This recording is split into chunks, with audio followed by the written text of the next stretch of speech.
already gave them scrub. Let's go ahead and make some bruschetta. We're gonna start off by washing our tomatoes.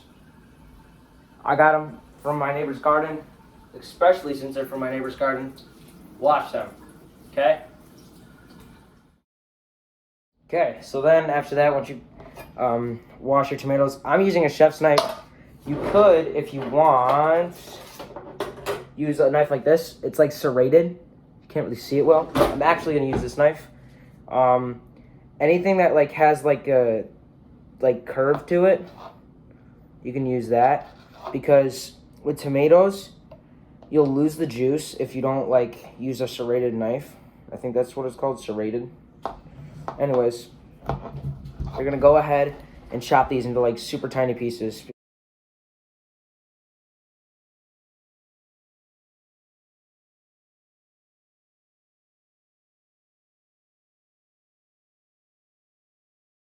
Alrighty guys, so we got our tomatoes chopped. I already started mincing the garlic. I'll mince it more and I'll put it in the time lapse. But we literally have a whole basil plant.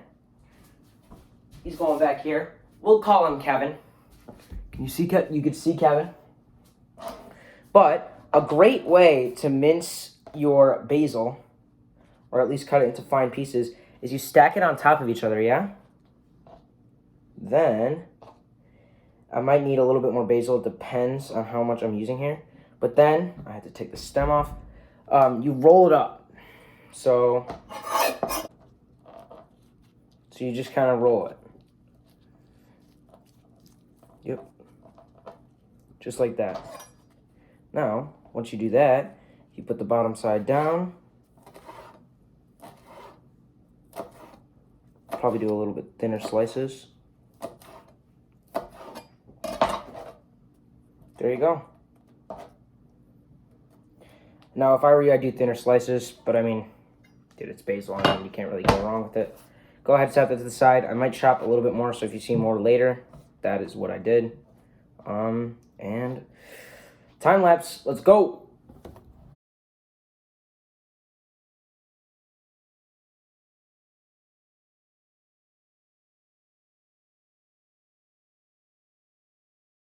All right, guys, so if you're not bougie like me, take out your bread. I'm gonna slice it. You guys don't have to do this, but first let's just focus on the tomatoes. You're gonna go ahead and grab a very good balsamic vinegar, some salt, some pepper, and we're gonna add this to a bowl. I'm gonna grab a bowl. Bowl. You're gonna go ahead and add your tomatoes and add your garlic and then add your basil at the end. But first, before we literally do anything, we're gonna add our garlic to our little bowl. Go ahead and just add enough basil to like cover a little bit of, that's about enough. You kind of want, yikes, maybe like 3-4 tablespoons of balsamic vinegar. I'm gonna go ahead, get a spoon, mix it. Now, I think you can add a little bit less garlic, but I did because I like garlic. I don't know about everybody else. If you don't like garlic, or you don't like as much garlic, put less. Do like a clove or two. Go ahead and add salt to taste, then pepper to taste. Go ahead and give that a mix. Remember, I'm eyeballing a lot of this. I'm literally not even using any measuring things. So I'm going to add a little bit more. So probably like 4 tablespoons of balsamic vinegar. That's good. Then we go ahead. Tomatoes are about to be in the bowl. Bam. Tomatoes are in there. Go ahead and give this a nice little mix. I'm fancy, so I'm going to do this.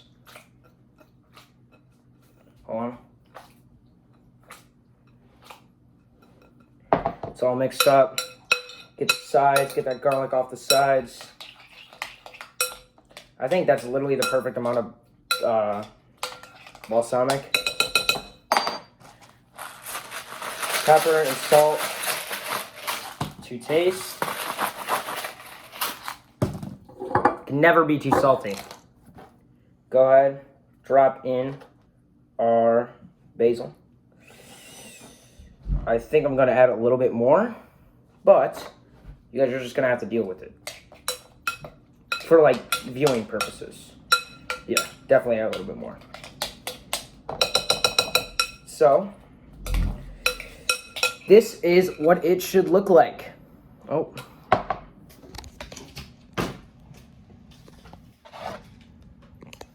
I'm gonna go ahead and give this a taste test.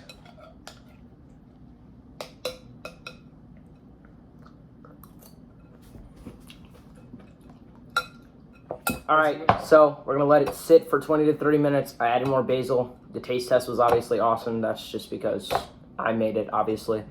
You can put it in the fridge or you don't have to. Doesn't really matter.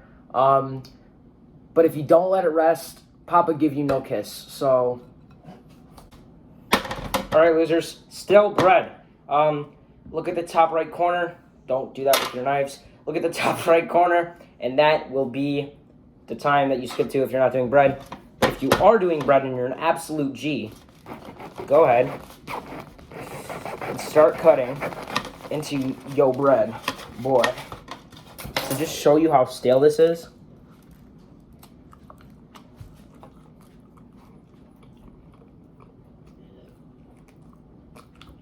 That's how stale it is. I'm gonna go ahead and wash my hands and get cooking. But dude, even though it's stale, it's so good. So good. Go ahead, cut your bread into thick little mans. It's hard to cut because it's stale, but we don't talk about that. It's good bread, okay? All right, good agreement. That's one piece down. Let's get a time lapse going because I'm not trying to do this for the next 2 minutes.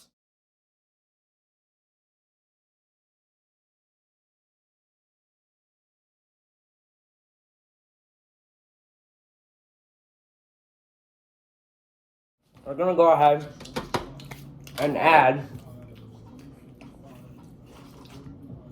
some olive oil.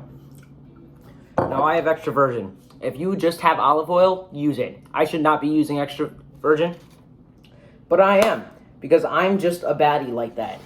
Anyways, let's go ahead and drizzle. Oh, that is a lot of olive oil. So, don't do that.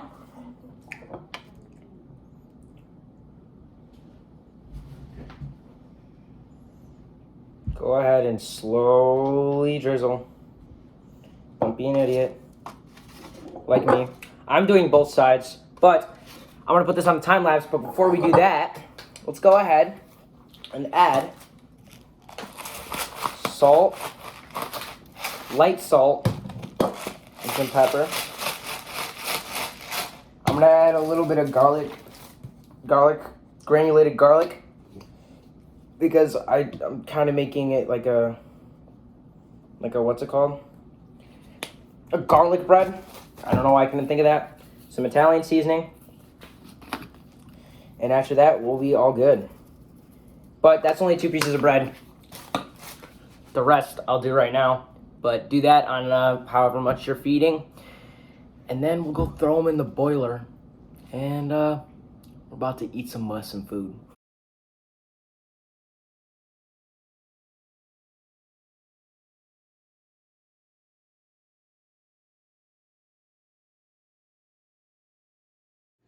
Alright, we're gonna go ahead and throw this in the broiler.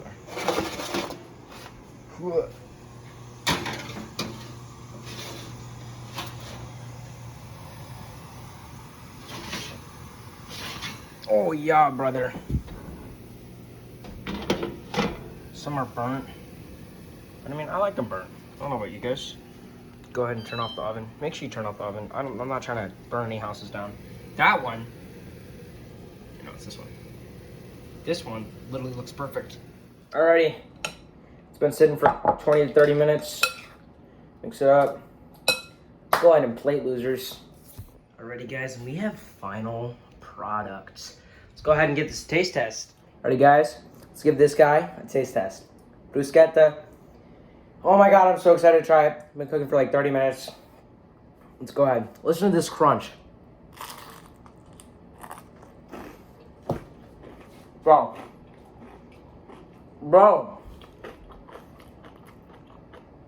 Make that. Make this right now. Make it.